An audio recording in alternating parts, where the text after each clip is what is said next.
Нийслэлийн хэмжээнд жилийн хугацаанд 18,152 гэмтэрэг бүртгэгджээ. Энэ нь өмнөх оноос 5.4% буурсан үзүүлэлттэй байгаа хэдий ч гэмтэргийн гаралт өндөр хэвээр байна. Иймээс гэмтэргээс урьдчилан сэргийлэх ажлыг зохицуулах зөвлөлөөс гэмтэргээс урьдчилан сэргийлэх салбар дундын хамтын ажиллагааг бэхжүүлэх сэдвт салбар зөвлөлүүдийн нэгдсэн зөвлөгөөнийг зохион байгууллаа. Энэхүү зөвлөгөөн нь гэмтэрэг зөрчлөөс урьдчилан сэргийлэх ажлын үр нөлөөг нэмэгдүүлэх за мөн албан агчдын чадварыг бэхжүүлэх зорилготой юм. Дүүргүүдийн төлөөлөл өөрсдөө хэрэгжүүлж буй үр дүнтэй ажлууд тулгамж буй асуудал болон туршлагаасаа хуваалцсан юм. Хүн амын тоо, газар зүйн байршил зэрэгс шалтгаалan гэмтэргийн нөхцөл байдал дүүрэг бүрт харилцаа адилгүй байдаг.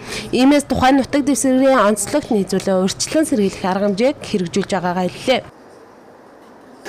Гэмтрээс урьдчилан сэргийлэхийн тулд одоо түрүүн би ярьсанчлан хууль орчны байгууллага ганцхан энийг бол гэмтрээс урьдчилан сэргийлэх ажлыг хийнэ гэдээ яриад байгаа боловч хүмүүс нийгэмтэй гэж улсууд ойлгоод байна. Гэсэд боловч энэ бод амьдрал дээрээс олон улсын жишээгээс харахад 49 орны судалгаан дээр харьцуулаад ярихад бол нэгдүгээр цул гэр бүлийн хүрээнд, хоёрдугаар сургууль, боловсролын байгууллага, гуравдугаарт одоо олон нийтийн байгууллага, төрийн бүс байгууллага, за дөрөвдүгээр цагдаа хүчний байгууллага гэх мэтлэн гээд энэ 5 6 байгууллага нийт хамтарч иж энэ бол нийт гэмтэрээс урьдчилан сэргийлэх цогц үйл ажиллагаа болно гэдэг бол сая энэ олон улсын байгууллагын энэ шинжээ цаараа маань хэлээ явж.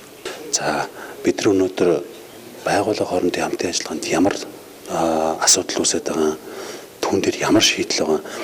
Цаашдаа бид иргэдийн одоо амьдрах аюулгүй орчин, эрүүл орчин, аюулгүй орчныг хэрхэн бүрдүүлэх гэдэг талаар өнөөдөр хамтдаа ярилцаад, хамтдаа төлөвлөөд цаашдаа юу хийхээ тодорхойлох гээд ажиллаж байгаа.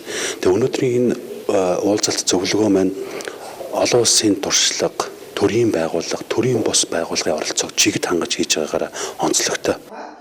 Зөвлөгөөний үеэр гэмт хэрэг зөрчлөөс урьдчилан сэргийлэх чиглэлээр олон улсын сайн туршлагыг солилцлоо.